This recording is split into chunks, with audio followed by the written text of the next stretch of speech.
A tiered gallery of dark Russian walnut seats with hand-tooled pigskin encircled the room.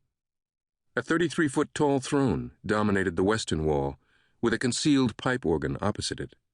The walls were a kaleidoscope of ancient symbols: Egyptian, Hebraic, astronomical, alchemical, and others yet unknown.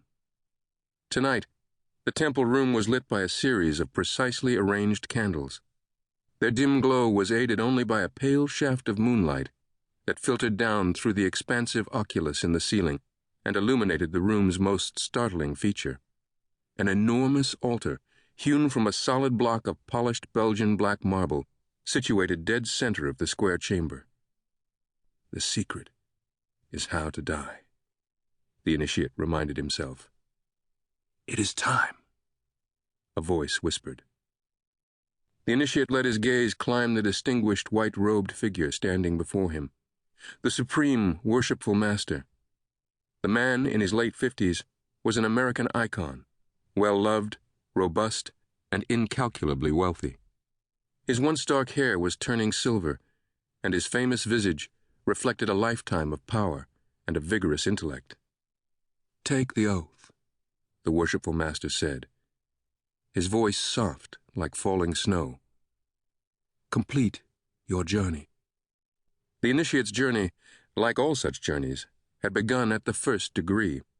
On that night, in a ritual similar to this one, the worshipful master had blindfolded him with a velvet hoodwink and pressed a ceremonial dagger to his bare chest, demanding, "Do you seriously declare, on your honor, uninfluenced by mercenary or any other unworthy motive, that you freely and voluntarily offer yourself as a candidate for the mysteries and privileges of this brotherhood?"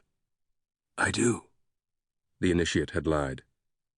"Then let this be a sting to your consciousness," the master had warned him, "as well as instant death, should you ever betray the secrets to be imparted to you." At the time, the initiate had felt no fear. They will never know my true purpose here. Tonight, however, he sensed a foreboding solemnity in the temple room, and his mind began replaying all the dire warnings he had been given on his journey, threats of terrible consequences if he ever shared the ancient secrets he was about to learn.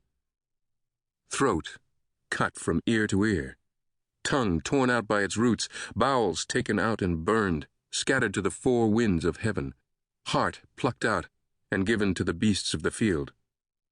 "Brother," the gray-eyed master said, placing his left hand on the initiate's shoulder, "take the final oath." Steeling himself for the last step of his journey, the initiate shifted his muscular frame and turned his attention back to the skull cradled in his palms. The crimson wine looked almost black in the dim candlelight. The chamber had fallen deathly silent, and he could feel all of the witnesses watching him, waiting for him to take his final oath and join their elite ranks. Tonight, he thought, something is taking place within these walls that has never before occurred in the history of this brotherhood.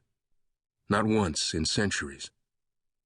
He knew it would be the spark, and it would give him unfathomable power.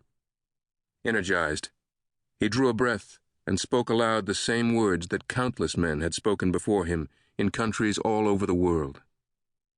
"May this wine I now drink become a deadly poison to me, should I ever knowingly or willfully violate my oath."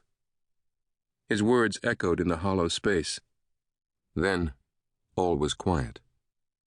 Steadying his hands, the initiate raised the skull to his mouth and felt his lips touch the dry bone. He closed his eyes and tipped the skull toward his mouth, drinking the wine in long, deep swallows. When the last drop was gone, he lowered the skull. For an instant, he thought he felt his lungs growing tight, and his heart began to pound wildly. My God, they know. Then, as quickly as it came, the feeling passed. A pleasant warmth began to stream through his body. The initiate exhaled, smiling inwardly as he gazed up at the unsuspecting gray-eyed man who had foolishly admitted him into this brotherhood's most secretive ranks. Soon, you will lose everything you hold most dear. Chapter 1.